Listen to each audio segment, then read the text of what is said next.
God bless you, Facebook and YouTube. How you doing? This is Apostle Robert Jenkins. It is a Monday morning. It is maybe a couple minutes late, 6:01. God bless you. Welcome to Divine Insight Ministries. If this is your first time, we are out of New Orleans, and we thank God for you. Let me try to change this camera. I wanted you to see this shirt, but it's still too high. And give me 1 second. I don't like to do this on camera because people watch this on YouTube, but no, there's no way to get that in there. Okay. All right. Well, they see you. No, because then my face is out. That looks kind of weird. Okay, but welcome to Divine Insight Ministries. Good morning, everybody. All right, I have on my hat Divine Insight Ministries shirt. I have the shirt on too. Probably can see the logos. This is your shirts. We have white shirts. We got white hats. We got black shirts. So God is moving. Good to see you, Sister Nick Journey. Sister Tara, God bless you. Son, God bless you. Sister King, everybody, welcome, welcome, welcome to a Monday morning. Hope you had a great weekend. Sister Jane, God bless you. Sister Bridges, God bless you.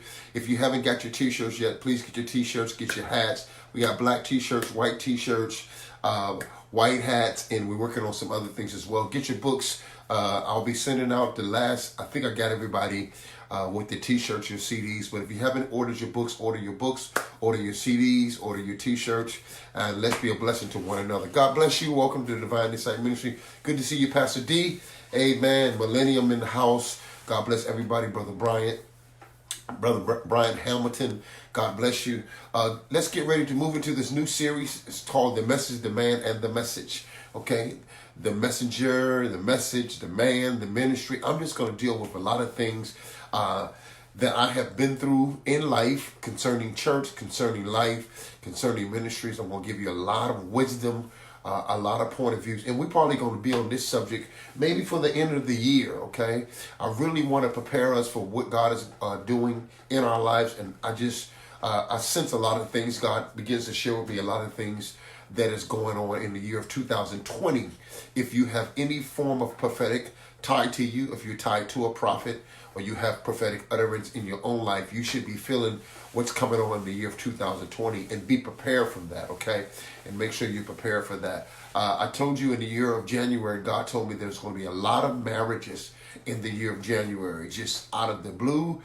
You may meet somebody, you believe that that's the one for you, you believe that's a divine connection, and you're going to get married. I see a lot of marriages, and so because of that, and a lot of things, I believe that the year of 2020 is a year of manifestation, and so it's time for us to manifest. It's not, we can't talk it, we have to walk it, and so you should already be in that posture, you should already be in that place now, but I sense a lot of things is going to happen in 2020 very quickly. A quick move, a quick blessing, a quick advancement, okay? Establishing, building, things like that. And so we're getting ready. So I want to give you a lot of wisdom, okay? For the rest of the year, I'm just going to pour into you. Just pour into you, just pour into you, just pour into you. Good to see you, cousins. Good to see everybody. Good to see you, Marlo. Got to call you, man. Haven't talked to you in a while. Okay, good to see you, brother-in-law. God bless you. God bless everybody. So let's get ready to pray and go into this message today.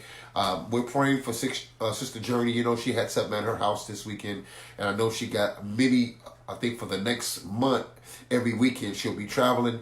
And so we were praying for her as well. She's going to be taking a couple of days off. She inboxed me yesterday and let me know that she's going to be resting. So she will not be on this morning, Sister Nick Journey. I don't think she'll be on this morning nor tomorrow, okay? So God bless you. Father, we thank you for your anointing. Thank you, Lord, for a blessed day.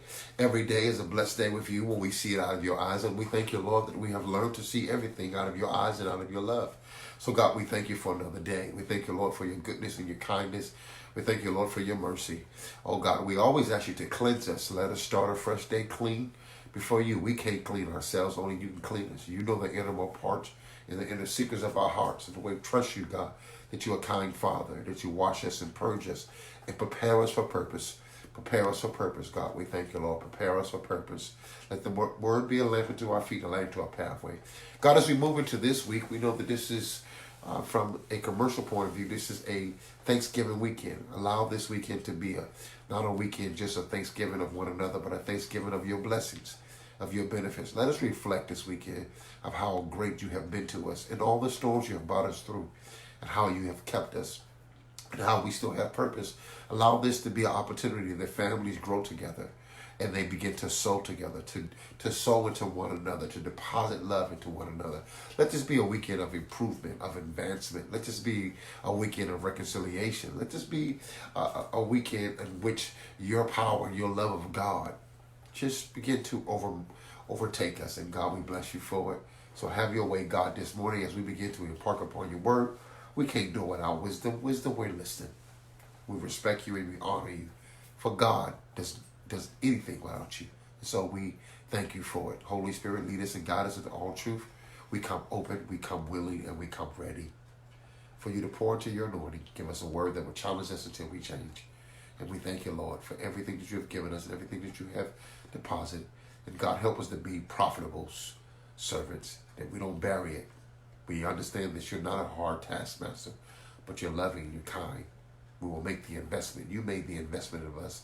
Who is us not to not make investment in others? And we thank you, Lord Jesus. The same investment that you made in us, which was your love, we invest that into one another. You said, how shall we know them but by their love? So we bless you. Touch our minds and our hearts and our tongues. And God, give us a fresh revelation today like never before. In Jesus' name we say, all things are possible. Amen. God bless you. God bless you. Okay, let's get ready to move into this. Good to see everybody out. Go ahead, hit that share button. Share this as much as possible. Invite people out. Help us build the ministry. Every time you share that, share if you care. It allows us to be a blessing to people, okay? It allows you also to go back and watch the replay.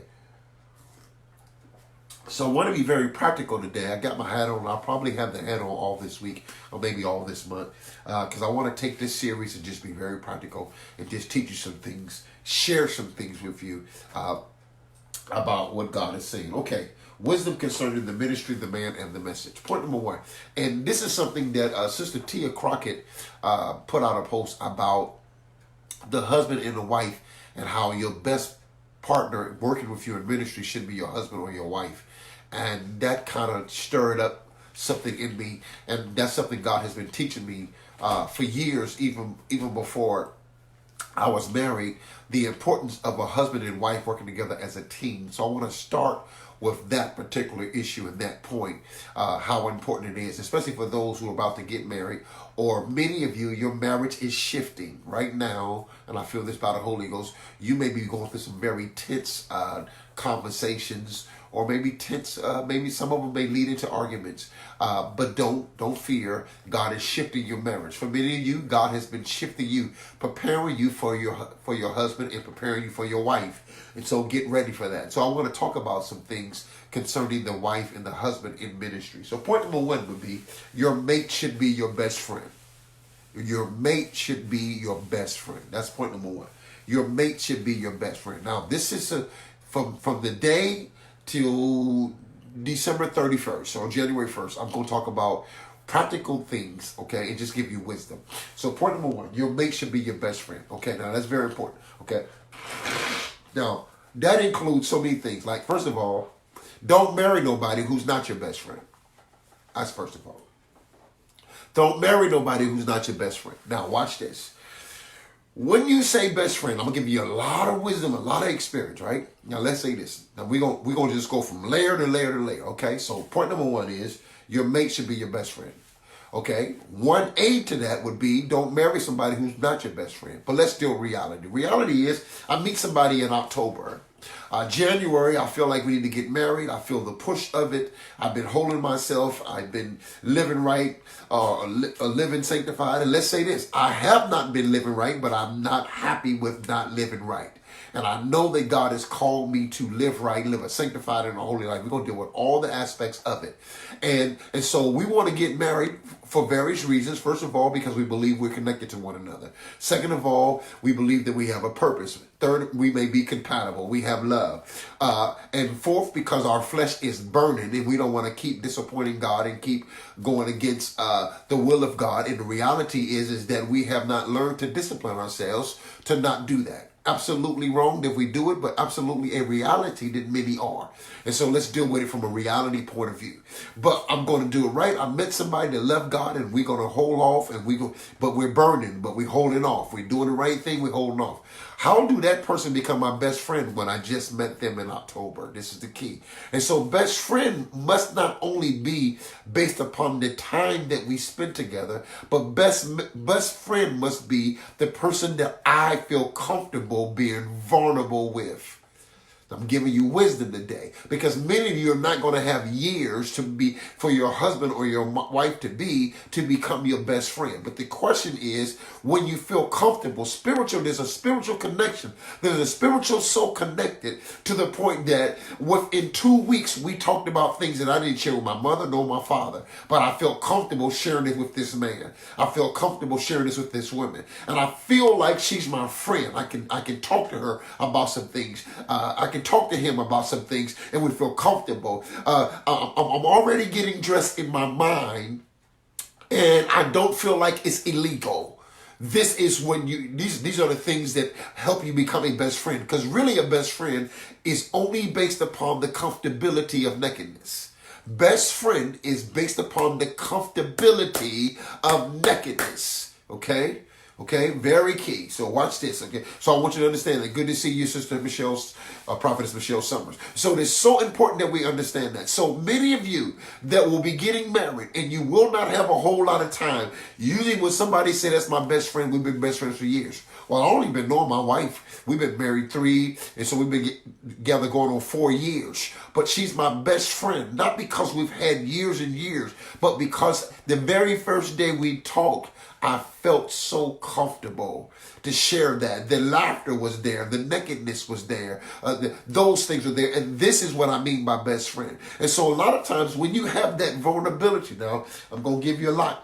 Okay, so we got the whole year to do it. When you deal with that vulnerability in a marriage, in a relationship, that y'all are best friends, you can share your secrets. Your secrets are safe with him. Your secrets are safe with her. That's the key to best friend, because you're not going to have a whole lot of time, because God is moving your marriage into a ministry. Okay, and moving you into a marriage and moving that marriage into a ministry, a collective together. And so point number 1 is your mate must be your best friend. But a lot of times you shouldn't marry nobody who's not your best friend. Okay, that's point 1A. But tied to that is, how much time do I have to become best friend? Best friend is based upon the vulnerability. Now, if you're not vulnerable to be honest with yourself naked, you definitely not going to be best friend to somebody else. And a lot of times in marriages, you can't be best friends with your husband because you're not a best friend to yourself. You don't tell yourself the truth. You don't undress yourself in front of you. You have never been honest with your own fears or your own insecurities. Matter of fact, you hide under others. Good to see you, Rashawn. And so it's very important that you learn to be naked before God and learn to be naked in front of yourself, so that when you meet somebody who is your mate, your counterpartner, okay, your suitable mate, your helpmate, now you can be naked before them because you learn to be naked with yourself. Okay, good to see you, Brother Reno. So this is very key. Now, when that happens, and now you have a wife that you're comfortable with, your secrets, she knows your fears, she knows your insecurities, you know her fear, her insecurities. Watch this. Even though y'all don't have a lot of time, y'all was naked. Adam and Eve was created the first married couple or ministry, and they were married naked. Married naked. So the key to intimacy is nakedness. It's not sex. And I don't care how much sex you have, if y'all not intimate, watch this, with one another nakedness, then y'all never have become one. Okay? Oneness in the union. The purpose of that oneness in the sexual was to say that y'all had to take y'all clothes off. And so another taking clothes off, that's a sign of intimacy. And this is a sign of friendship and oneness. Very key. Now, let's go back to point number 1. Your mate must be your best friend. If I marry a person that is my best friend, and my mate is my best friend, how did I make her my best friend? Why is this so important to ministry? Because many times you may have had a best friend before you got married. Now, we're talking now. Watch this. You may have had a best friend. Now, the question is, why is somebody that you are not willing, or God did not give you permission, or there's not a suitable mission for y'all, watch this, to be married, but they already know everything that your wife gonna know about you. So be very careful with best friends you don't marry. Because what happens is you've already allowed people in your marriage secretly, mentally, because you have spilled yourself up. You have made yourself vulnerable. You have allowed people to touch you that is not your husband. And only the high priest should have had that access to touch you at that level. Whether it's mentally or spiritually or physically. Watch this. And so many times what happens in ministry is that the wife is not the husband's best friend. And so now you got the secretary, you have the administrator, you have the praise and worship leader that is the best friend to the husband. How can she be, or even he, sometimes it's a male and a male, that man knows more about your husband than you do. This is a problem in ministry. And you have a huge problem when you don't know how to have your wife as your best friend. Now, this happens a lot of times when we go into marriages that I've already had a previous friend. I've already had a previous male friend. I've already had a previous female friend. But the minute that God connects us and I begin to say, I walk down the aisle, I do, everybody else must back up, and not back up one stage or two stage or three stage. The wife should be number 1, number 2, number 3, number 4, number 5, number 6, number 7, number 8, number 9, number 10, number 11, 12. Everybody else come in after the apostolic foundation of that marriage has been built. 12 stages should be in your marriage. And I'll talk about the 12 stages of marriage. We'll get to that. That is so important. And a lot of times your friends don't respect your marriage because they did not back up. Right? They did not back up. Okay? Okay? You already have a soul tie for your divine marriage. Absolutely right, Jamie. And so that's so important. And so you got to know that. And so that friend must respect that marriage to back up. Watch this. Oh, and watch this. And must understand that friend must never use anything that was discussed previous to that marriage against that person. Watch this. Very key.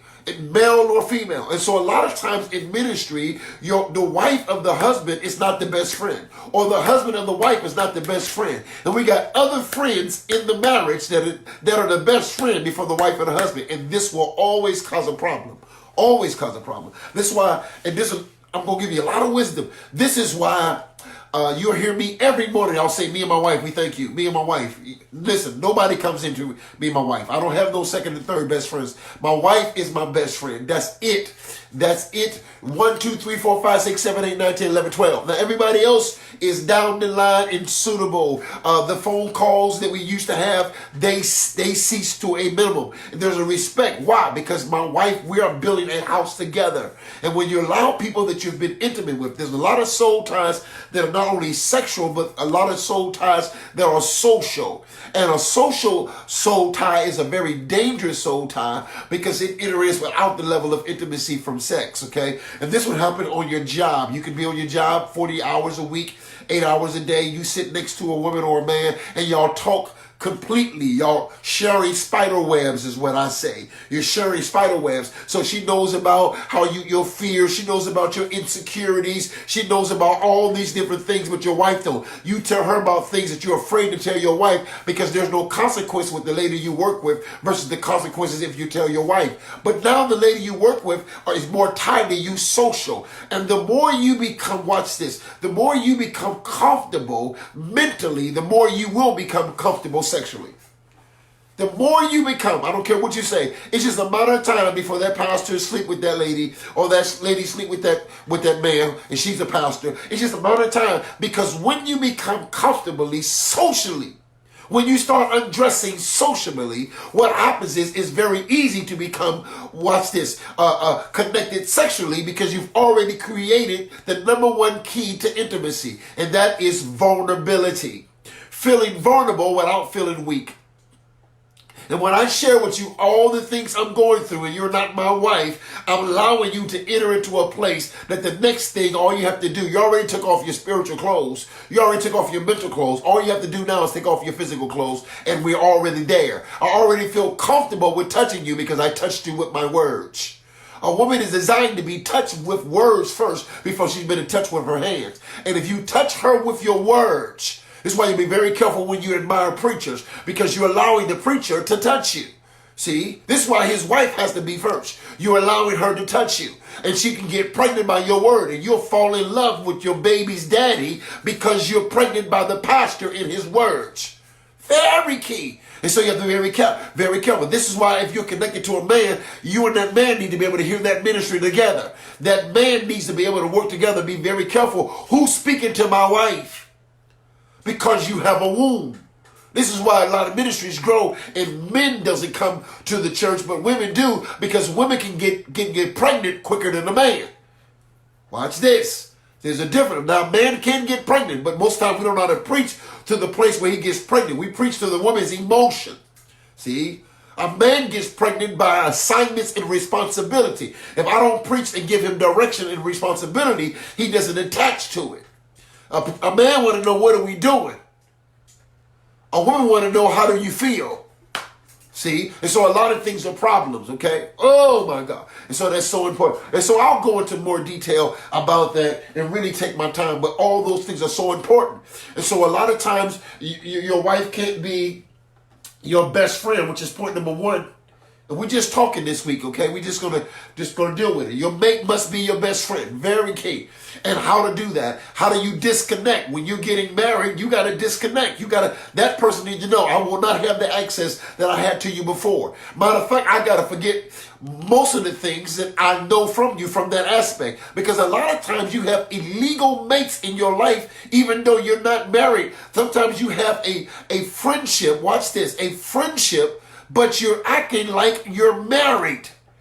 And you can't have the vulnerability that belongs to a wife, but you have it as a woman. Well, we're just friends. Well, no. The things they share with you is beyond friendship information. See? Very, very, very key. Okay? And I'll talk about that. This is why the enemy was able to deceive Eve, because he was speaking to Eve without respecting Adam. Very key. Every woman that I talk to, if they're married, I must respect their husband first. I would rather talk to their husband. One of the reasons why I have my wife in ministry is to let her speak to the women. Now, it doesn't mean I can't speak to the woman, but I must regard her head. I must respect her head. And if she doesn't have a husband in her life, I need to say, well, do you have a father in your life? And if she don't have a father in her life, watch this. As a pastor, I cannot become a pastor when I'm designed to be her father or to be his father. You got to father people. See? And if you father people, that should automatically kill the level of socialism, because you don't have incest. And there's a lot of spiritual incest. There's a lot of fathers sleeping with their daughters in the ministry. Because you left being a father to her and became a husband to her. You became a husband to her. And you should never become a husband to her. You know she's single. There's some things you can't do and can't say. You must stay a father to her. And this is shepherds sleeping with sheep. Mentally, physically, and spiritually, you're sheep sleeping with your sheep. See? Father sleeping with daughter. Spiritual incest, because you don't know. And even though you may have a mate, you share more with that woman, you share more with that man than you share with your own husband. This also goes with women who are powerful in the ministry and they have ability to talk. My wife is a talker, but my wife is she's very uncomfortable speaking to another man outside of God's divine order. You should feel uncomfortable going that far with another man, even as a woman, because you love to talk. You got to be very careful with eye contact.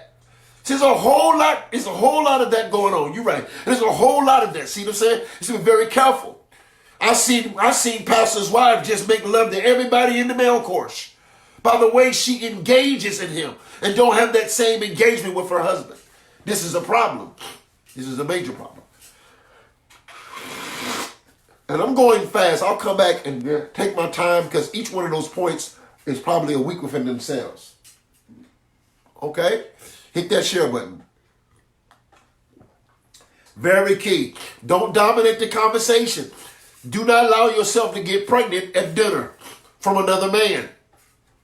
Don't let another woman carry your baby. Your wife is not even carrying your ministry, but you got other women carrying your ministry. Your wife is supposed to carry your ministry. Every married couple, until the wife carries the ministry, you can't go. And quit trying to be super spiritual and leave your wife with a baby. And you somewhere going all over the place, and she got to carry the baby. Or you never let her get pregnant by it, so somebody else is carrying your babies. You got all kind of babies in the church, but your wife has never been pregnant. She's barren. How's your wife barren, but every other woman in your church is pregnant by your baby, carrying your spirit? Know more about your ministry, have more passion, more concern about your ministry. Why haven't you spent time? And sometimes you spend more time in church than you spend with your wife, and so your wife is never pregnant by your ministry because you never made intimacy with her in that. Y'all never had serious conversation about the ministry, about the books, about the songs, about the plays, about whatever it may be. I don't do anything without being intimate with my wife. Over and over again. And I'll wait till she get pregnant, because if she get pregnant, she'll love the baby as much as I do. And I'll have to force her to be a part of a ministry. She wants to be a part because she's carrying the baby and she's in love with the baby. But a lot of times in ministry, you haven't allowed your best friend to fall in love with what you love with. And so now what you are in love with is causing division in your marriage. And it always causes division. Church and anything that you're doing will cause division in your marriage. Your husband will feel like you spend more time with that than you do with me. Or your wife will feel like you spend more time with that than you do with me, because you did it without allowing her to be pregnant by it. And she's supposed to be pregnant by it. She should never be able to say you spend more time with it, because the baby is in her. Who spends more time with the baby? The woman does, because the baby is in her. We got to quit having marriages where your wife is not carrying your ministry. She's not carrying your baby. See, very, very, very key. Okay, so point number one, because we already spent that much time. Point number one, your mate must be your best friend. And what it is to be a best friend. What makes a person a best friend? The more comfortable I am. Every man needs a woman to lay his head in her lap. Lap dances the devil has made perverted, but a lap dance really comes from the Bible. Samson wanted to lay his head in Delilah's lap. The problem is that many men can't feel vulnerable that they can lay their head down. I don't care how much I preach and teach. I need to be able to have my wife that I can laugh with. I can lay my head in her lap, and I don't have to know the Greek, and I don't have to know the Hebrew. There's many sides to me, and sides to me is not always serious, and it's not always speaking in tongues, and it's not always deep, and I need to have a place to lay my head. And if that wife do not create a place for me to lay my head, he gonna find a lap somewhere where he can be vulnerable without feeling weak. A man should be able to undress and you don't make him feel dumb and insecure. He should be able to tell you his weaknesses and you don't remind him of it. This is very key. Every man needs a lap. Every man head needs a lap to lay there. So he laid his head in her lap.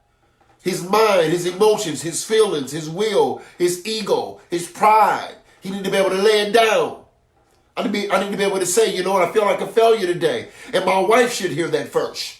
Not the secretary, not the administrator. My wife should feel, you know, I'm a little afraid. I don't know if my dad gonna live much longer. I don't know if I can handle his funeral. Whatever the things that I may be going through, I need to be able to lay my head in her lap. Delilah understood, if you really want the secrets of a man's strength, create a place for him to rest his head. Goliath was not a dumb lady. She was very intelligent. And she understood the key to a man's secret is creating a place where he can relax, where he don't have to be king. He can take off his crown and not feel less than. And that's right, Brother Michael. Don't cut my hair after I tell you what makes me strong. If I tell you what makes me vulnerable, if I tell you what makes me powerful, don't use it against me. See? And I study, you know, I grew up in a lot of stuff, so I studied witchcraft. I don't know how many years I studied witchcraft. And one of the things that witches and warlocks do is they believe that the secrets to every man is in his hair. They believe that. They believe that. That's why they put a spell on you. They'll say, give me a lock of his hair. They believe that. And some of it is Bible principles, because the glory is in your hair. So a woman shouldn't cut her hair because she cuts her glory. Well, glory is a hard drive of God. And so it's symbolic of that. See, this is why a lot of times if you go get your hair cut, you just be talking. That's why the barbershop, and they make movies about the barbershop and all the things that go on in the barbershop. But why is so many things going on in the barbershop? Because they believe symbolic that you're cutting that hair, you're loosing things. And when you get your hair cut, you're releasing the things that you've been carrying. And so you notice when a person start doing your hair, you just go to talking, you tell your whole business to a person you don't even know. Because they just touching your hair. That's why we don't let everybody touch your hair. Okay, and these are just symbolic things, okay? I want to get all into the perverted part of that, but I want to deal with that. That's very key, okay? So point number one. Point number two. This is how I put it. What does she want to be called? A lot of times, and I'm dealing with the women today. This whole week, I'm going to deal with the women side of the message, the man in the ministry. Okay, I'm dealing with the woman side. So the first thing is she being your best man, being your best friend. Okay, point number 2, what does she want to be called? Okay, and we just talking this week, okay? Don't look for super spiritual, even though everything we say is spiritual, but let it be practical. Let it be in a very we just talking, okay? Point number 2, what does she want to be called? My wife can't stand female cliques. I'll be honest with you. And one of the things that come along with female cliques is sometimes titles. She love women ministry. She love women, but she don't like the messiness. My wife don't like to do anything that's messy.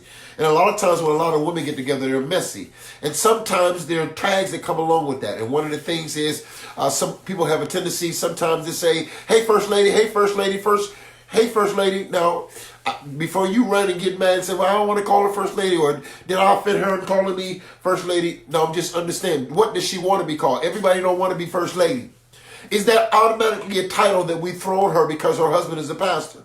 Okay, is she comfortable with that? Okay, and we'll talk about all the dynamics that come along with that, okay? But a lot of times we have a tendency to make everybody First Lady. Sometimes people will call you First Lady and you ain't even married yet, but you and your boyfriend been together for 3 years or maybe 3 months, and they see it and say, hey, what's going on, First Lady? First Lady. Now, I don't like any type of, me personally, I don't like any superficial carnality conversation, but I do understand why people say what they say, okay? But we dealing with just the woman part of it. Do you call her First Lady? Well, I always say, and you know, Robert Jenkins is a deep thinker, so I'm always thinking and criticizing things, not criticizing, but very critical, okay? Deal with it from this point of view. If she's the First Lady, there could be a second. Anytime there's a first, there could be a second. This is why Jesus is not the second Adam. Jesus is the last Adam, okay? Okay, because if Adam was the first, then there could be a second. Jesus is the last. So watch this. And so if I say if there's a first lady, there's a second lady, there's a third lady. Do we say it because we see the revelation of who she is? Or we call her First Lady because she's first in our lives? Or because he is the set man of the house and we see her as the first lady out of all the ladies? We see is that the truth that we got a revelation? Or is it something that we started saying about 10 years ago and everybody just picked it up? Are we just throwing names on people, and is they comfortable with that? There's some women in the ministry that their husbands are pastors, but they don't have that same level of anointing of their husband. They're not trying to be deep like their husband. They are more support to their husband. They're learning to support the church. That's another thing that every pastor's wife, sometimes we put pressures on them that they have to be as deep as the pastor, has to have the same revelation as the pastor. They got to know the Greek, the Hebrew. They need to go back to Bible study and all that thing. And sometimes when you say First Lady, that puts that pressure on that woman. And sometimes she feel like, I married him and I want to be his wife, and I know how to be a better wife than I know how to be a First Lady. That's the reality. A lot of pastors' wives know how to be a better wife than know how to be a First Lady. And there's some pastors' wives, they know how to be a First Lady better than they know how to be a wife. They don't even know how to be a wife, but they know how to run a church. They married him so that they could run a church. Okay? And so there's a lot of things we want to look at when we say First Lady. Okay? Is it adding additional weight? Is it offensive to them? How do they respond to First Lady? Do we care how they respond? So you're gonna be my First Lady because you're the pastor's wife and we love you. And I don't want to get to know you to see about another name or to see what you're comfortable with. I want to call you that because that's what I like. Okay? Okay? Very key. So just a lot of things that we need to look at when we say that. Okay, what does she want to be called? First Lady? Does she want to be called by her first name? You know, my function is Apostle Robert Jenkins, but I don't trip when people don't call me Apostle. Some people call me, when they met me, I was an elder. I got people in Youngstown, Warren. I helped them get off drugs and alcohol. At that time, I was elder, so they'll call me Elder Jenkins. People call me Apostle Jenkins. People call me Bishop Jenkins. Now, my gifting is the apostle. I understand that. That's the function of what I get. My identity is not apostle. My identity, I am a son of God. We are all sons and daughters of God. That's our identity. Okay? Apostle is not our identity. It's a gifting, or sometimes it is an office. Okay, but I understand that. But if you call me Elder Jenkins or Apostle Jenkins, people call me Bishop Jenkins. People, Cindy Moore, what's up, Bishop? She was calling me Bishop before I even had a ministry. What's up, Bishop? I understood that, okay? It's the same thing for the woman. Sometimes people call you what they see. Don't kill every person that say First Lady. I'm talking to you. Because sometimes we want to correct people so bad that you destroy them. You destroy them. And so somebody may come to me and say, what's up, Apostle Jenkins? Some people call me Vale. I grew up as Vale, Duvall, Robert. I know who I am. And so regardless of what title you put to it, I know who I am. And I'm comfortable. Sometimes I don't like the religious because some people may call me apostle, but you don't want to get to know me as Robert. I want you to know me. So that's important too. And a lot of times when it comes to the first lady or the pastor's wife, we don't get to know her. We only say that out of respect because she's in our face. We don't care nothing about that first lady passed away. We care about the pastor. We care about his anniversary. We care about him. And sometimes the pastor's wife or the first lady, and I'm a deep thinker. So I say, when do we start getting this first lady? I don't remember nobody in the Bible be called first lady. I don't know if Sarah was first lady, or I don't know, anybody in the Bible was first lady. Was Deborah first lady? Was anybody was married first lady in the Bible? But I also understand that we pick up things. Good to see you, Pastor Michael Harrison. God bless you, man. I love you so much. So we pick up things. So people may call you. Now, don't get mad if people call you first lady, or they call you pastor, or they call you bishop. Know who you are, okay? Okay? Some people call you out of respect. Sometimes people call you what they see. And so they see that. So they may call me bishop. They may call me apostle. They see that. They call me pastor. I don't have a building church, but I have a church as far as the body of believers that are connected to the vision and the purpose in which God has tied to me as a set man of this vision. I'm a pastor there. Okay, so that's very key. But what does she want to be called? Because a lot of times we can put that title on people and burden them with a commitment and loyalty that they're not ready for. There are people that are connected to me. I can see a prophetic calling on their life. But sometimes God will tell me, don't call them prophet yet, because they have to learn some things, how to walk into that calling. And so I learned not to put titles on people too early, because sometimes you can cause them to be immature because they're not ready to walk into that. Sometimes we can ruin people. We say, you're going to be a preacher. You're going to be a preacher. Next thing you know, he preaching. He don't even know how to tie his shoes up. He don't know how to say yes, ma'am, and yes, sir. But he already know how to say, I'm God sent. See, and you're messing him up already. Okay? Very key. Okay? So point number 2, what does she want to be called? I'm dealing with the woman this week, okay? The woman in ministry. The woman with the message. Okay? So Jamie said, I couldn't stand being called that when I was married to a preacher. And a lot of first ladies or a lot of women of God or married, they can't stand that first lady. Now, they don't want to tell you because they don't want to hurt your feelings, but they can't stand it. They don't want to be the first lady. They want to be loved. They want to be appreciated. They want to be Jamie. They want to be whoever they are, their first name is, but they don't want that. Do we care about that? Is that important? Is it important to see how does she feel about it? Or is it okay to just slap titles on people and make them live according to our expectation of that title and that name? Okay? Point number 3, some people call you what they see. Others call you what they know. Some folks call you what they see. Sometimes God may have you do that because people don't want to walk in their calling. Sometimes you have a calling on your life and you don't want to walk into that. And so God is reminding you, watch this. God is reminding you that's who you are. And so sometimes people will call you that. So you gotta understand all aspects of it. We just coming on and hit that share button. So some people call you what they see. They say, I see it. Even before I was an apostle, people say, I see it, Bishop. I see you having many churches, Bishop. And then some people call it out of just slang talk. Some ministers get together. What's up, Doc? What's up, Bishop? What's up, Bishop? Sometimes people call you that because you said 2 words bigger than their words. And they don't know no other big words other than what you said. So you bishop because you said ecumenical. And ever since you said ecumenical, oh, you a bishop. Look at there, Bishop. Look here, Doc. And sometimes it's sarcasm. We got to deal with all that. Point number 3. Some people call you what they see. Other people call you by what they know. That's how they know you. They know you as a pastor. You was always a pastor to them. Okay? Okay? Very key. All those different things, okay? I'm enjoying this so far. Go ahead and hit that share button. Just going through some things today, okay? Point number 4. You don't have to be him, but willing to learn and understand him. This week now, we're talking about the women so far, at least today, okay? If we get through all these points, we'll move to the next point, okay? But we're dealing with the man, the ministry, and the message, all the aspects of ministry and church and marriage and all that, okay? Point number 4, you don't have to be him, but willing to learn and understand him. Now, I want to talk this because a lot of times people put too much pressure on the first lady. I've seen pastors who make their wives the co-pastor.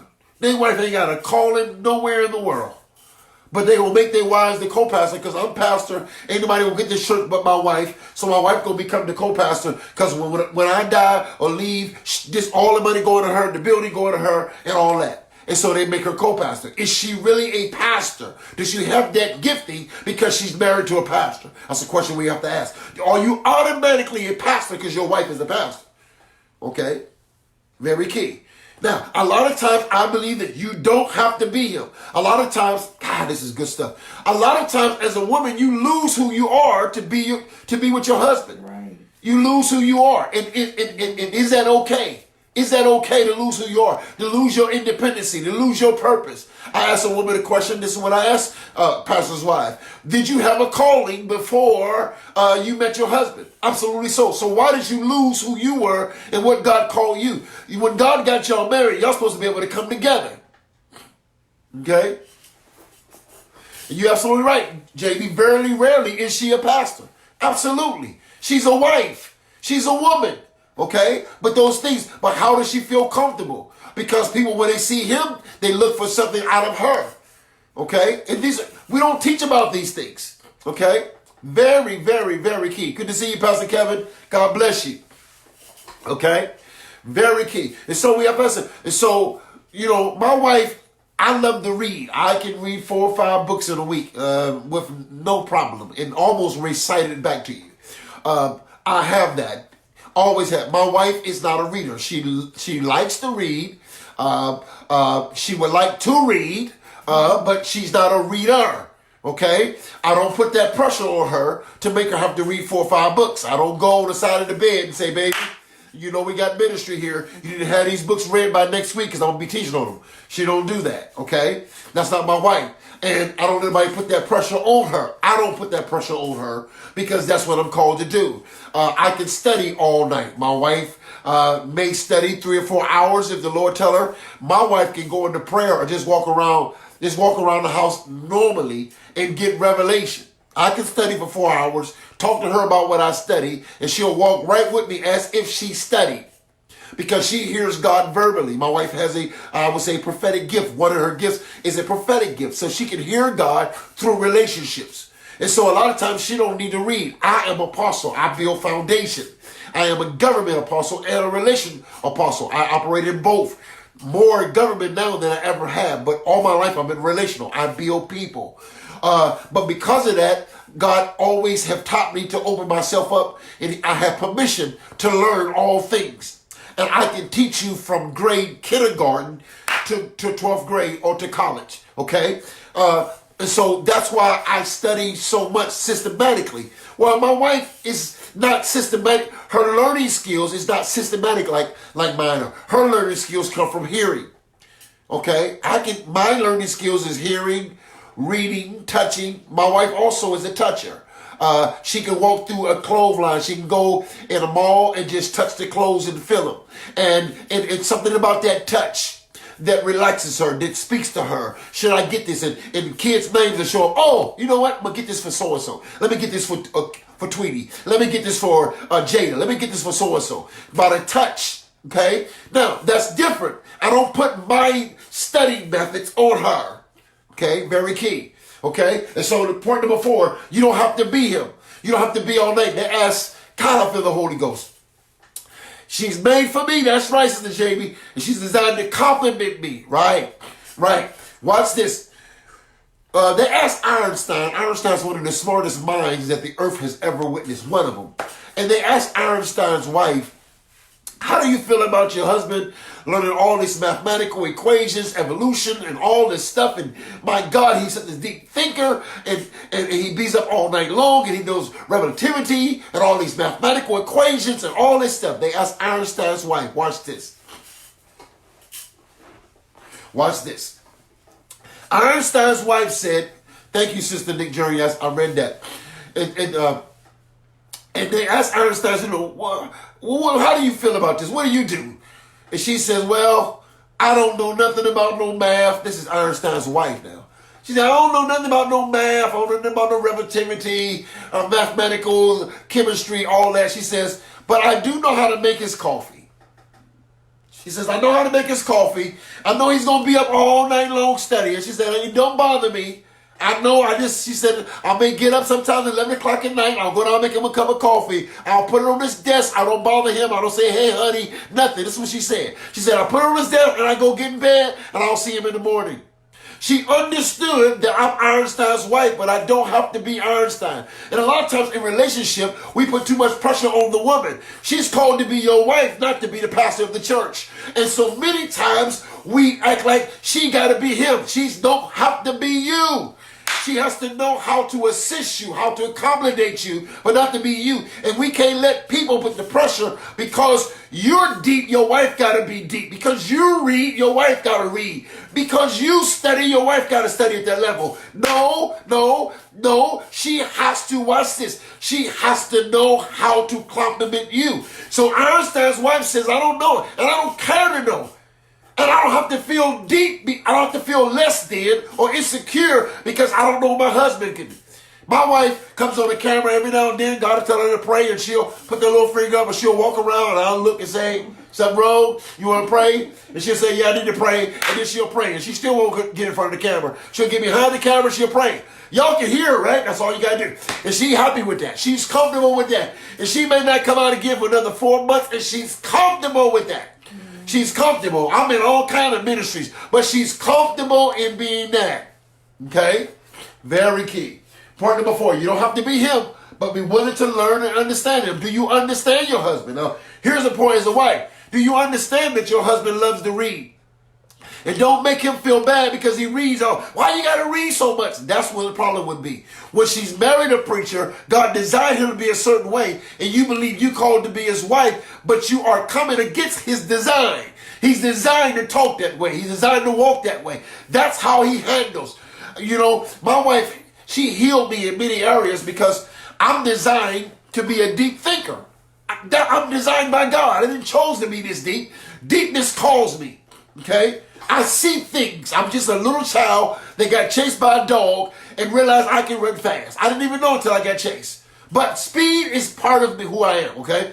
And so, but people used to make me feel bad about being deep. Why you got to go so deep? Why you got to be so critical? Why you got to do this? Well, you think you know it all. Can't nobody tell you nothing. And all those things were making me, because I never want to be that person. I don't want to be dominant. I don't want to be controlling. People say, well, you always want to be right. Well, I definitely don't want to be wrong. Is it okay to be right without being arrogant or controlling? See? And so teach me a healthy way how to be healthy. Because I want to be healthy. To go against my design would not be healthy. See? Very key. My wife makes me feel comfortable. So I can go and buy, she may go and buy 10 pair of shoes or 30 watches, and I'm going to go buy 15 books. And we both go to the thrift store and get them. That way we ain't spend too much money. She got her stuff. My wife can shop and come out with 100 items and spend $60. Okay? And I come out with 30 books and spend $7. Look at God. Ain't he wonderful? Hallelujah. Okay? But we understand one another. But she don't have to be me. She don't have to get on here and be deep. She don't have to teach. No, she knows how to compliment me as a wife. That's very key. See? Very key. And so a lot of times in marriages, we have to learn, she don't have to be him. Quit trying to make the woman the man, and quit trying to make the man the woman, whoever the dominant one may be. Watch this. Okay? Very key. But she has to understand him. Understand him. Understand his ways. Understand how he responds, how he thinks, how he processes. She come to understand. And that's growth, okay? Okay? Okay? Okay, you say men shop and women hurt. I don't know about the men shop thing. I'm not really into that one, but that may be true in some experiences. Okay, God bless you. Okay, point number 5: being in a woman's clique. We dealing this week with just the man, the ministry, and the message. And today I'm dealing with the woman more. It's the center of my message is really about the woman. So almost every point will deal with the woman. Point number 5: being in the woman clique. Now, I'm just giving you some wisdom to understand. My wife can't stand the women cliques. If y'all getting together to pray, let's get together to pray. But she is not getting together with no women clique and hiding behind prayer. She can't stand it. She can't stand that mess. And it's so deep how a lot of times we'll tell a man, you need to learn how to get along with a woman. Women don't even get along with women. Women don't even get along with women. Women sometimes don't even want to be bothered with women. Okay? And so when you're dealing with the women clique, now, this is something that I say to my wife. My wife is a powerful, powerful ministry. And me personally, I let God walk out her journey. But me personally, I think along with women more. Because there's a lot of women that need the wisdom that my wife has. My wife has some serious wisdom. We don't have enough young women that have some older women to guide them, to teach them how. I think the things that I'm teaching today is so important. How do you be a pastor's wife? How do you be a woman of God? How do you be a lady in God? All of those things. Women need to talk. Can we talk about issues, feminine issues, womanhood issues? How do we restore who we are? If we found out that we have Jezebel traits, if we are a Jezebel as a woman, can we talk to another woman who was a Jezebel and she's no longer a Jezebel, and she shows us how to tamper our words and not be so controlling? If I'm a very strong and powerful woman, how do I not let my leadership skills make my husband a slave? Okay, very key. And so I think women need to come together more, not in the clique, but as far as talking. I think this will lessen the pressure and the temptations from men. Because it's like now, I don't do my ministry without my wife. But there's probably 90% more women on my line than men. Now most of the time in my ministries, I've always been able to draw men. I've always been able to draw men. So, and in my church, I probably had more men than I had women, maybe, or close to it. My whole praise team, besides, all the musicians were men. And so, when I look at that, and most of the time I've always been around married people, okay? Majority of my percentage rate. But when it comes to women working together, that is a necessity. That we need that. We need it because when so many women come to my site, I need to have my wife speak to a lot of issues. There's a lot of things you need to say, but you don't need to say them to me. Okay? I've been in some awkward positions. I've had women come to me and said, I'm having some marital problems. I want to share some things with you. And next thing they want to talk about how they're not happy in their sex life. You ain't got no minute telling me you ain't happy in your sex life. No, that's something we need to do. And I'd rather you do it just with my wife as a woman.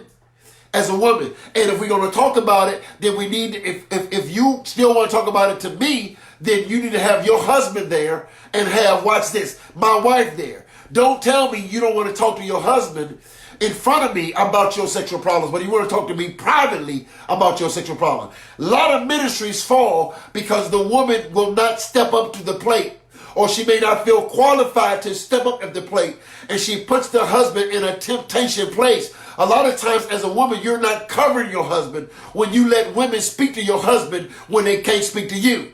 Very, very, very, very key.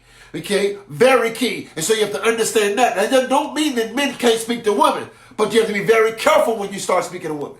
Very careful. And very careful when women start speaking to you. Because every woman that comes to you ain't coming to you for God. And some is coming to you for God, but they'll settle for sex. They may come to you for God, but if you want to go sexually, they'll go sexually with you. See? So we have to keep it real. And so a lot of times, so even though part number 5, being in the women clique, we don't want our wives in women clique. Now, I've met some pastors' wives, and a lot of times, and I hate to say this, but I've met very few pastors' wives that have it together. Most of the time, pastors' wives are the most gossiping women of the church, and they got a clique of slaves that they control. That's a terrible thing. Don't like saying it, but must embrace it. You got a lot of messy first ladies. Okay? We don't use that term today. Or a whole lot of them. Okay? And they messy, they controlling, they're gossiping, or a lot of times the wife may have a heavier anointing on her life than her husband. But her husband is the pastor. Watch this. But because she is a heavier anointing, she runs the church from the back seat. And really not from the back seat. She just don't take on the title of pastor. But everything that come along with pastor is on her. Okay? And so this is the problem we have to learn to deal with. So we need women, really, there's an urgency for a real woman of God to rise up and to show women how to be who they are. Watch this. Without us diminishing them, because we shouldn't have to, I gotta put a woman in her place. No, she should want to be in her rightful place, and that don't mean but under your feet. But at the same time, we cannot allow a lot of things to go on that is going on because the woman is not stepping up, okay? And so I say that to you. So those who are about to get married, make sure you cover your husband by what comes to him. Very key. By what comes to him. Same thing with her. I don't want no man talking hard to my wife. And so if a bill collector happened to call, which we try to make sure we take care of our bills, we don't have to worry about that. But if something is going wrong with the bill and my wife is on the phone, I'd rather her give me the phone. Not that she can't handle it. It's not that my wife can't handle it. It's that I'm not going to have you handling my wife.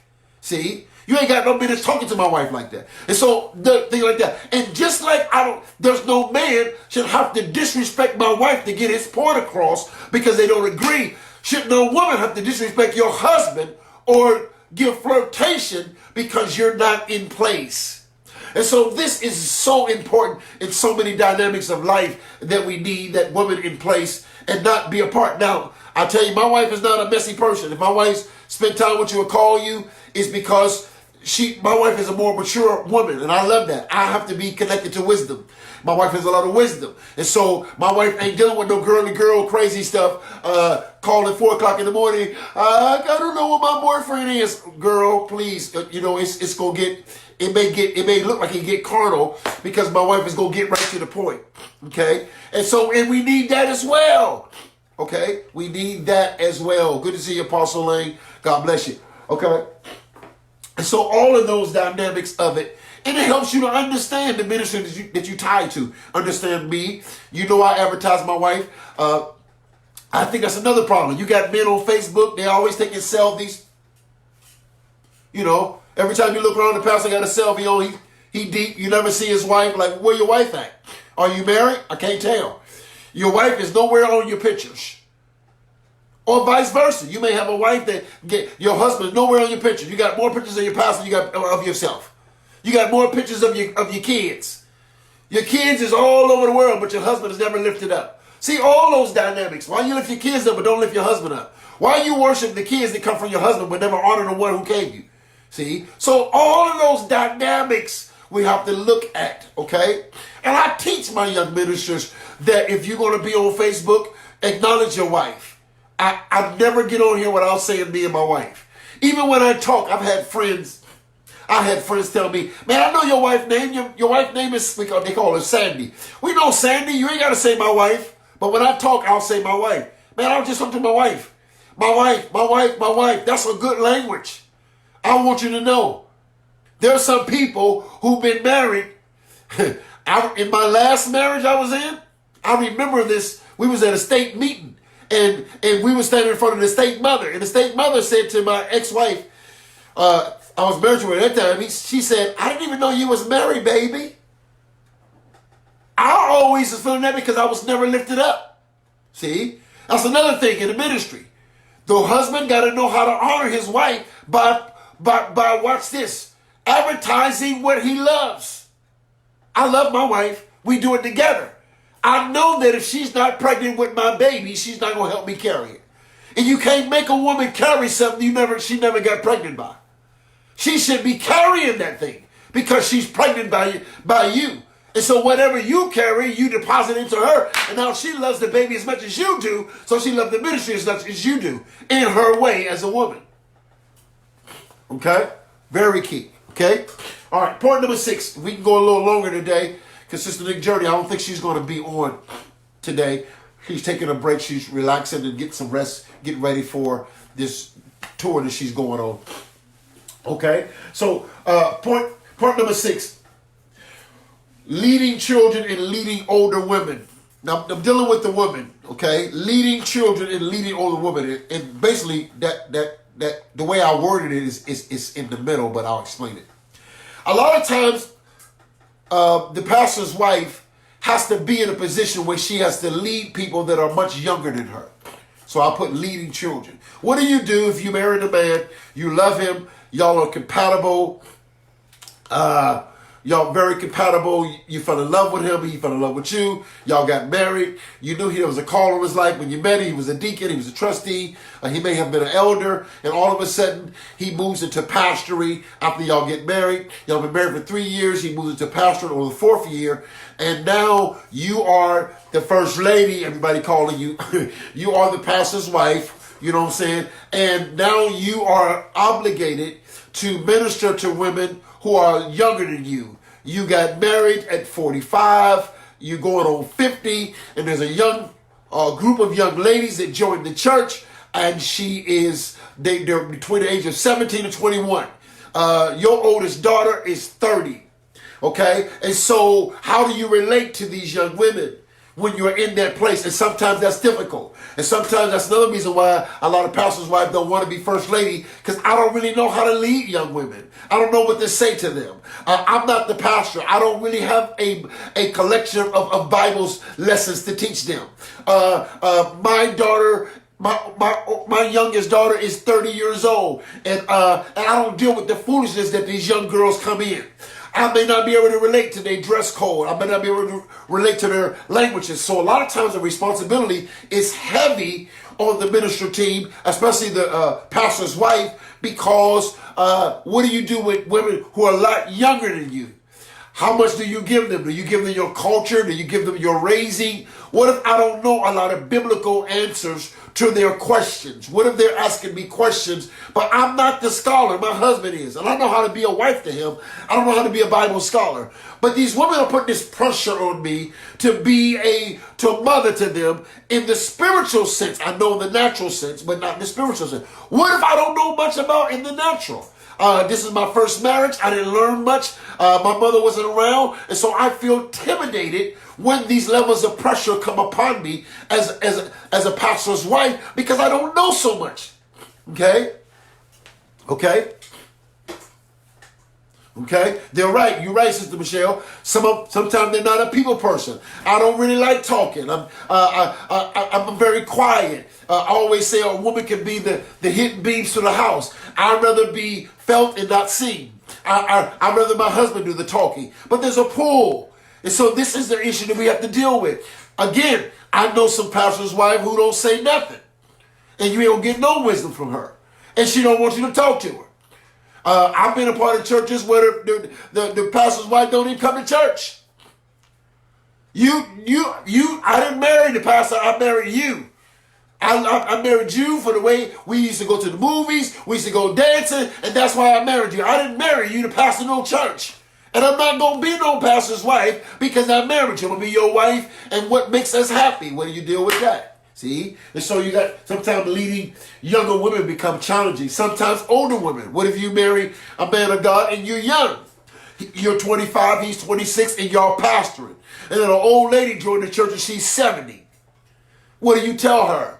Can you minister to her? So these are different aspects that ministry runs into. Do you let her, what if she's 70, but she's a Jezebel? She's an old Jezebel. And she's been around a lot of churches. And she built a lot of pastors under her control. Do you let her control your marriage because y'all young? See, all different aspects. That's what we're going to do for the rest of the month. We're just going to talk about different issues. And I may say something, stay with me, don't get off. But like this point may not be meaningful to you. But the next point you may say, oh man, I got something out of that. Okay? All these different things that you may have to deal with. Okay? Leading children and leading older women. Being modest. Having the wisdom that you may need to have. What if you don't have the wisdom as a pastor wife? Y'all just got married. You know, you met him as a pastor. Y'all didn't even live right before y'all got married.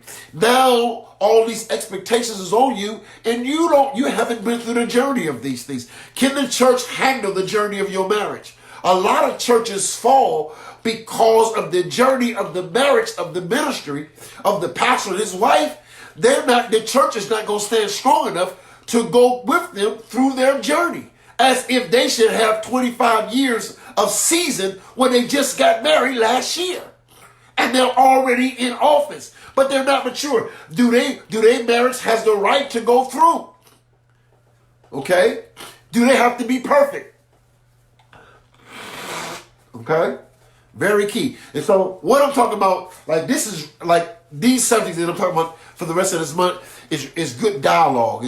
I can hear some of my friends saying, man, we need to talk about this, we need to talk about this. Okay? Very key. Part number 7. Having your own identity without losing your role and support. Now we're dealing with the women aspect, okay? So if you're a woman, this will be great for you today. As a woman, and you're married to a husband, he's a pastor, he's a bishop, he's an apostle, he's a prophet. How do you have your own identity? Now this is something I preach a lot about, because I believe that you should not lose your identity as a woman because you're married to a preacher. Okay, I talk about Lot's wife. I believe had the answer for Sodom and Gomorrah. I really believe that a lot of men will be so much farther if they learn to listen to their wives. They don't listen to their wives. I believe the woman is the helpmate, which means she has some information that can help you. If she's the helpmate, that means God gives her strategies to help you. The problem is that we don't allow our women to help us. I believe that something happened in the DNA of the male that when Adam listened to Eve, I believe the enemy flipped that experience in the male. And now that Adam listened to Eve and took of the forbidden fruit when God told him not to, and because he listened to his wife, it separated the marriage. It separated the oneness. I believe there's something in a man that struggles with listening to a woman. Even though we are supposed to be the seed of Abraham, and Abraham was able to do God's divine order because he learned to listen to his wife. The first time he listened to his wife, she said, take the handmaid. She was out of order, and that became a child of the flesh. But the next time she says, you gotta remove her. You can't have two women in the house. And he listened to his wife, and he hearkened to her instructions, and that began the process of Isaac going in order. And so there is a time, and there is a divine order when the women of God are in the right place that you should listen to your wife. But a lot of men will not listen to their wives, and they see their wives as a hindrance and not a help. And this is a major, major problem in the ministry, okay? And so you got to be able to have your own identity, because there's something in you, being you, that is helpful to me. Okay? And I really believe that Sodom and Gomorrah, watch this, we could have seen another way of God's grace and mercy in that city, because God wanted to give it grace. That's why when Abraham said, if I find 10 righteous people, will you save it? He said yes, because he wanted to extend grace. But she turned into a pillar of salt when she looks back, when she lingered. Now, salt represents a preservative. She turned to a pillar, which means in her was so much potential to preserve a thing. But Lot's wife never walked into her own identity. That's why we still refer to her as Lot's wife. We don't even know her name. And it's bad when you are a first lady, and I'm just saying that just to be clear on how we talk, or a pastor's wife, but we don't know your name. What's your name? What is your purpose? What is your identity? What were you called to do before you got married? Do you understand your purpose? Were you doing the ministry God called you to before he brought you together with a husband? A lot of times what we call oneness is that one person gives up their identity to support another. That's not oneness. That's not oneness. Oneness brings the balance. Oneness, watch this. Oneness is not when you lose who you are to support me. Oneness is not when loving you is killing me. Loveness is not when you are alive at the expense of me being dead. And so Lot's wife was she turned to a pillar of salt, which means the potential. But Lot's name, watch this, she was connected to a Lot. Lot name means veil. But that some veils don't cover you. Some veils hide you. And you got to be very careful when you are supposed to be covered for a season, but you have been hidden for a lifetime. And a lot of women, you have never been covered. You've always been hidden. And be very careful, because a marriage is supposed to cover you, but not hide you from your purpose, not hide you from your identity. Now, I didn't mean to teach today, preach, but I see we going into that. But that's very key. And so Lot, because his veil was over his wife, her identity is never revealed. See, we know Abraham's wife's name. Her name is Sarah. We understand Jacob's name, and he married to Leah and Rachel. But what was Lot's wife's name? She don't have a wife because she was so into her husband, so into what he attained, that she lost her identity. And this is a problem when you lose your identity to support a man or to support a ministry, that you don't even know who you are. Okay? And you just coming on. But oneness is coming together, but not oneness don't mean me lose who I am. And that's what we teach. The two become one. The two become one. How? See, we become one in purpose, one in vision, one in objectives, one in attainment. But I'm still an individual, and I have a purpose. And if I lose who I am, then you will never get connected to who I am that makes you who you are. See, we can have something called, you can have one book, but the outside of it is called a cover. See? So you can have one cup, but the top is called a lid. The bottom is called a cup. It makes one.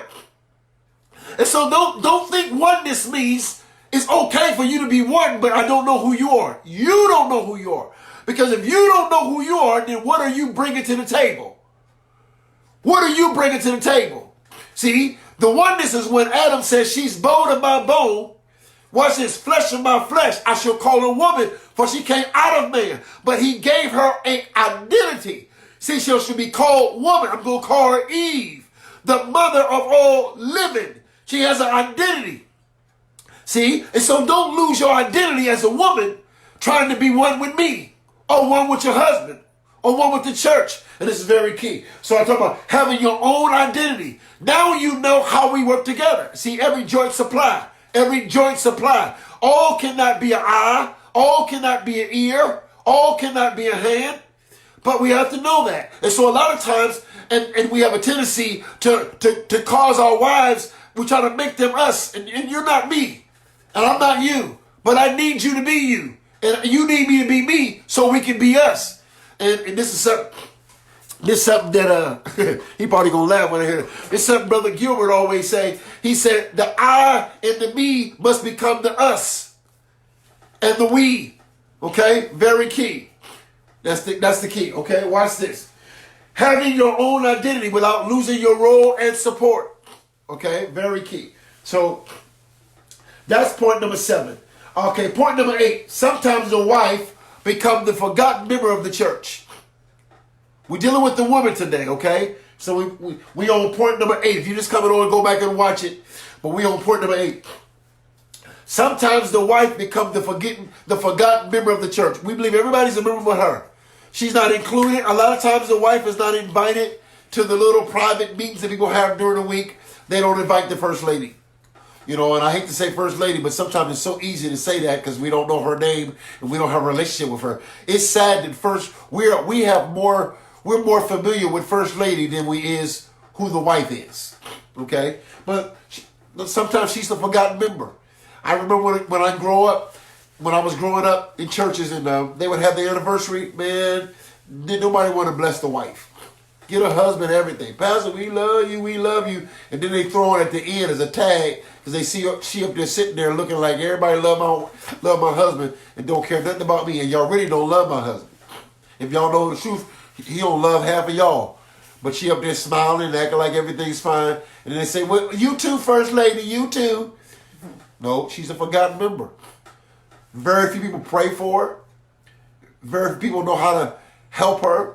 Very few people know how to handle her dirty laundry. We're going to talk about that too. Okay? For the rest of this month, we're just going to talk. Watch this, okay? Sometimes the wife becomes the forgotten member of the church. Do not forget the woman. I am only who I am today because of my wife. Anybody who knows me will tell you that Robert James Duvall Jenkins is a whole different man since they've been married. And they may have known my previous marriage, but they'll tell you this marriage is the key to your life. Okay? And you're right, Sister James. Sometimes the affection was wrong for him. That's why they didn't honor her. You're right. And that's a very key point. You'll know how people honor the wife by how they teach, how they respect their husband. If you got affections out of order, stuff out of order, you don't honor that wife. There's no way in the world you spend all that time with another man's husband, another woman's husband. I know you don't respect her because you spend too much time with her man. You spend more time with her man than you spend with your own. Uh-oh. See, this gets touchy. We need boots on for this today. Yeah. Why you always in my husband's face? Why you always got to give the most expensive gift? Everybody getting themselves for the anniversary. Everybody bought something between $5 and $20. Here you come in with a $1,000 gift. A lot of women try to pay their way to be in your husband's face. That's not respect to the husband's wife. See? That's not respect to her. Oh, we respect her. You can't respect her. You gave her a $2 card, and you gave him a car. That's off. That's off. See? Very key. And so a lot of times, and that was a good point, Jamie, a lot of times how you respect, how you engage with him shows how you disrespect her. Okay? Very key thing. Point number 9. You have to honor the wife, and I'm gonna put the word in a minute. But let me give you what it is, and then I'll explain it.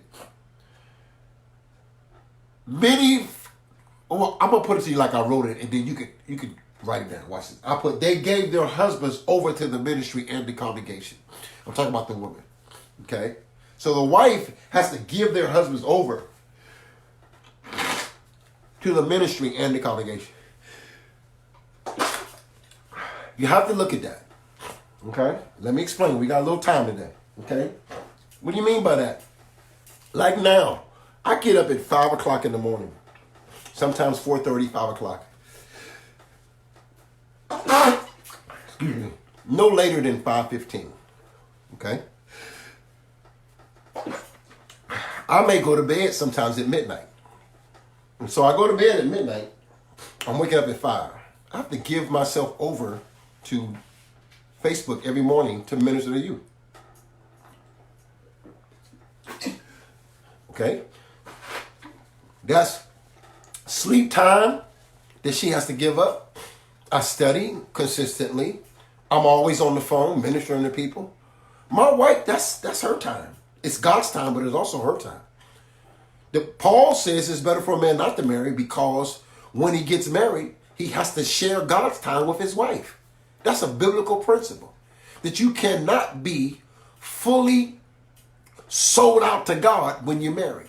Because God respects you to love your wife like he loves the church and sacrifice himself for it. Any man of God who's denying his wife for his ministry, watch this, it's out of order. But any wife who does not understand his part that belongs to God, she's out of order. And so people who are standing by have to honor the wife who allows her husband to be given over to the congregation and the world to do what he's called to do. See? And so we have to respect that. Now, this is what I say. This is something me and my wife we talk about a lot. I teach 5 days out of a week, right? And sometimes I teach during the week, 12 o'clock. I kind of slowed it down because I'm still struggling with a cold, and it was a lot on me teaching twice a day. Okay, watch this. But if I teach 5 days out of a week, well, Saturdays and Sundays, I'll take a break.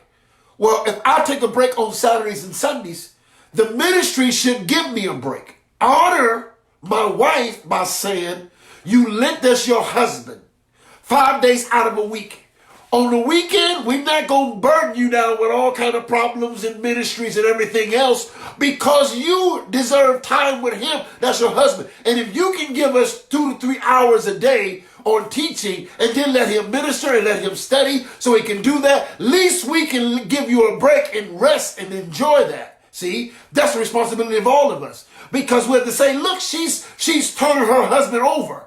A lot of times it's all night long, okay? So point number 7, they have to give their husbands over to the ministry, to study, to pray. You got to deal with all kind of issues. People have been raped, people have been molested, people having abortions, people going through divorce. It's a whole lot. He has to be able to counsel people. He got to learn to talk to people. And so we have to honor her. There's no way you should say, well, she don't do nothing. She does a lot just by allowing him to do what he do. Just allow the world to have access to her husband. Have his phone numbers. See? To be able to do that. Sometimes he's tired, so he can't make love to his wife because he's been up all night ministering. Sometimes they can't have some intimate sessions because you never know when you're in ministry when the phone go ring. Your life is always on call. You're like a doctor who on call. And so when you go to do something, that's why I've learned when I go to the movies, I put my phone up. Because this is my wife time. I ain't going to be on the phone ministering at the movie and then get mad with my wife. It's time to get up and teach on Facebook and she looking at me all crazy. And I'm saying, you know, this is what I'm called to do. Well, you was called to do that this morning, not at the movie yesterday. And so since you ministered while the movie was going on, before the movie, after the movie, at the popcorn stand, I'm not supporting you in the ministry. And a lot of times, problems become in the ministry because there's not enough honor when it's rest time, when it's fun time, when it's family time, when it's date night. Okay? And a lot of times the people don't respect it because you should respect that woman that you know a pastor has never missed a funeral. We have never had no one sick in our family and the pastor don't come visit them. Well, if that wife gave over that every time somebody's sick, she let her husband get up in the middle of the night and go. Every time somebody call you, he answer the phone.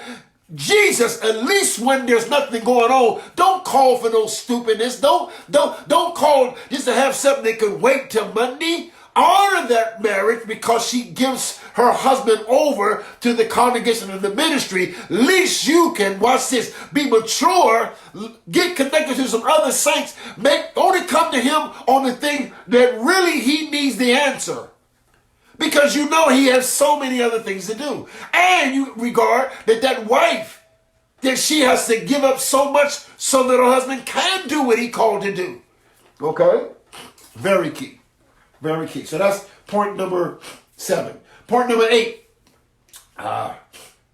No, I'm sorry. That's point number 9. So this is point number 10, right?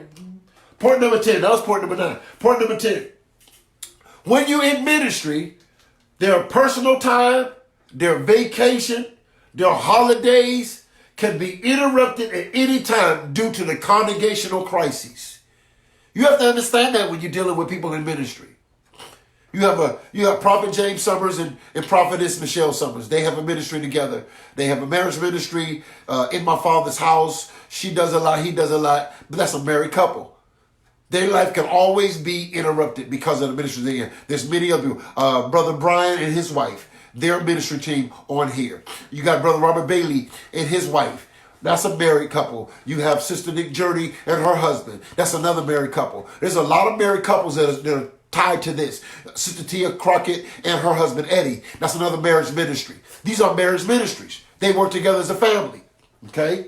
When you're doing ministry, you have to realize, so this is why honor is so important, because their time is given so much to the ministry. See? So, and when you're in ministry, your personal time, many times me and my wife, sometimes we want to make plans, but I'll tell her, I'll say, you never can know, because we can say we're going to go home and take a nap. But when we go home, somebody can be outside waiting for us. Phone call can happen. Got to go do so-and-so. Got to pick so-and-so up. And again, we're still responsible because if God gave us 10 talents, guess what? We got to manage all 10. See? So when you're in ministry, your life is always on call. See? So you have to understand that. Personal time, vacations, holidays, you never know. Okay? Very key. Okay? Thank you for that powerful message, but serious topics in God's sight. Very, very, very. Thank you, man of God. Thank you. I'm going to get 2 more points and I'm going to stop. We'll stop at 12 points today. Okay? Point number 11. I said they most likely tend to the home and the children most of the time. This is a long one, okay? They most likely tend, I'm talking about women now, they most likely tend to the home and children most of the time because most church functions are in the evenings and on weekends. So a lot of responsibility is given to the pastor's wife. Because a lot of times, because of weekends and the evening services, the wife has to stay home and take care of the kids. She has to tend to the children, okay? She has to take care of the home. She has a great responsibility. And so we have to respect that. So quit, and we just talking this week, okay? That's why I got a hat on when we relax. Quit dogging out the pastor's wife. She ain't never at church. They got 5 kids. You know how hard it is to get 5 kids dressed for church? To try to be on time? She ain't never on time. She always late. You know what it is. You ain't never on time when you had 5 kids. When you got 5 kids and they all got to be ready for school and the bus at 7 o'clock, you can't get up at 6. You can't get up at 6. If you got 5 kids, you might have to get up 2 hours early. And every kid is different. Okay? Very key. And so and she's tends to that. And so she got to give her husband over to the congregation. He's gone Wednesday night, Friday night, Tuesday counseling. He's at the office. She at home. She got to clean, wash the dishes, run the sweeper, mop the floor, wash the clothes, cook the food, get the kids ready. See, real talk. And you may say, well, she's not spiritual. Well, you mean she's not spiritual? You know how spiritual you got to be in the right attitude when you got 5 kids to feed, plus clean the house, plus be a husband, be a wife to him, plus have your ears ready that when he come home to tell you how bad church was, the bird, did nobody show up? All these different things, she has to tend. See? She has all those responsibility, plus being a wife, plus being a first lady. See? All these things, and this is real. And so you have to understand that, what it is to run a home. Sometimes people forget when you're in ministry as if you don't have a home. Okay? And a lot of pastors, all that responsibility is on the husband. Okay? Very key. Last point, okay? They lose weekends, this is good stuff, okay? That's right, she's spiritual. She's building a house. A wise woman builds her house. It's terrible when you got women that don't know how to build a house and you lost your house to the church. There's some kids who will never go to church again because they never seen their father and mother, or because they lost their parents to the church. Most time we know how to do ministry, but we don't know how to do the house ministry. See? That house may be in order, but your house is out of order. Why is your house out of order? When you've forsaken your own home for the ministry. The church is cleaner than your own house. You're more faithful to the building than you are faithful to the people. Okay? Real talk. Real talk. If we at church all day long and then we get home and I gotta stop. This becomes the problem because you've been going all day at the church and you come home and talk about why you don't dinner ready and why the house nasty. A lot of times we don't respect the homemakers, what it takes to run a home. There's a lot. We have 6 kids, they all grown, 30 grandkids. I almost wash clothes every day. And one reason I do it, because I can't stand washing clothes all day on a Saturday when I'm teaching 5 days out of a week. That's another thing. Your schedule change when you're in ministry because you have to accommodate how you do ministry. So I clean every day so I don't have to wash clothes. Now some people say that's crazy to wash clothes every single day. But I don't have an all-day Saturday to give towards my house. My house not only needs to be clean because it's God's order, but I never know when God's going to use my house for ministry. And so I have to have my house at a certain temperature. So me and my wife, we always clean it. See? We always clean it. We always having traffic come through the house. Okay? 8 of them here now. We got 8 of them here right now, and I loved it. I went to bed with a big smile on my face. It was kids sleeping on all the couches, and I was loving it. I was like, I loved it because I love kids. I love it. So when they here, I love it. I called my daughter and told her to bring them. They're out of school, right? Drop them off. Get the clothes. I love it. but I realize what it takes. Okay? Last point. Watch this. Last point. Point number 12. They don't always get recognized or shown appreciation for how they support and help their husband. This is something we got to do better at. Okay? Cousin Pam say she on her way. Come on, Pam. we go on to work, Pam, so when we get back, we can come eat some breakfast. Watch this. They don't always get recognized. The pastor's wife don't always get recognized. We don't always recognize her. We don't even know her name. We don't spend time. We don't pray. And I'll get into that tomorrow. But she don't always get recognized. She always don't get how she support her husband. When you see a woman support her husband, recognize that. She support her husband. She's behind her husband. She believes in her husband's vision. This is important. When you see a great man, he's only there because there's some woman in his life somewhere. Somebody's speaking to his soul, helping him to believe in himself. She deserved. I remember when I was coming out of high school and it was time for me to graduate, and my mother said, when you graduate, you ain't walking across the stage. I am, because I felt like I went to school. I went through all the lessons. I did all the homework. She said, I'm the one needing the diploma. And I think we need to give the wives the diploma and quit saying everything to the pastor, because he's only had the freedoms and only had the ability to do what he did, or even know how to prepare himself, because he had an understanding wife. And so she needs to be appreciated and honored. Very much so. And not just because she's the first lady, but really, what does a first lady look like? What did that matter? And let's remove that name. She's the pastor's wife. She's a mother. She's a woman. She's a woman of God. She's powerful. She's charming. She has wisdom. She has honor. She has respect. She's a lady. And we should honor that, okay? And so that's the 12 points. Go back, listen to that. I'm just going to run through them real quick. I'm not going to talk about them. I'm just going to run through them if you came on late. Here's the 12 points. Point number 1, your mate must be your best friend. Point number 2, what does she want to be called? Don't call her first lady, because that's something you like. Point number 3, some will call her what they see, but others may call her by what they know about her. Point number 4, you don't have to be him, but be willing to learn and to understand. Point number 5, being in the women clique. And I talked about the pros and cons of the women clique. We should get rid of, okay? Leading women and older women. When you are in ministry and you have to help the young people that are younger than you and older than you. That's point number 6. Point number 5, having your own identity without losing your role and support. Point number 8, sometimes the wife becomes the forgotten church member. Point number 9, they give their husbands over to the ministry and the congregation. Point number 10, their personal time, vacation, and holidays can be interrupted at any time due to a congregational crisis. Point number 11, they most likely tend to the home and the children because most of the functions are done in the evening. Point number 12, they don't always get recognized or shown appreciation for how they support their husband.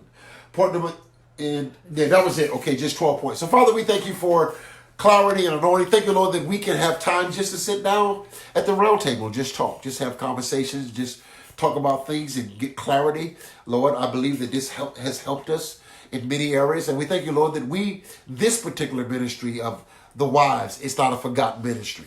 Sometimes we're so busy talking about the fruits of the Spirit and speaking in tongues. And sometimes, Lord, we so talk about the deep things that we forget about the woman, the wife.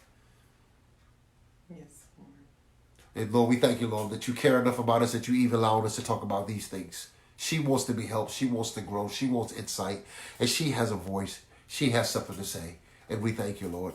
And we thank you, Lord, that you told us to love our wives as you have loved the church and sacrifice yourself for it. Oh, God, we bless you. So let this fall on good ground, 30, 60, and 100-fold. In Jesus' name we pray. Amen.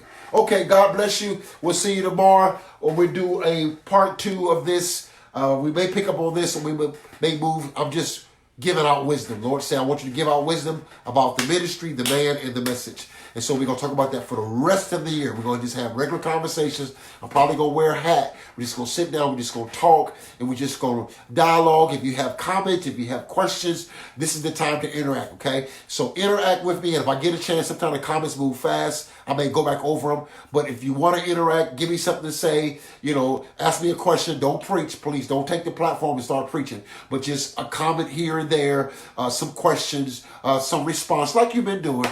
And we'll try to interact as much as possible, okay? Love you. God bless you. See you tomorrow. Walk in God's favor.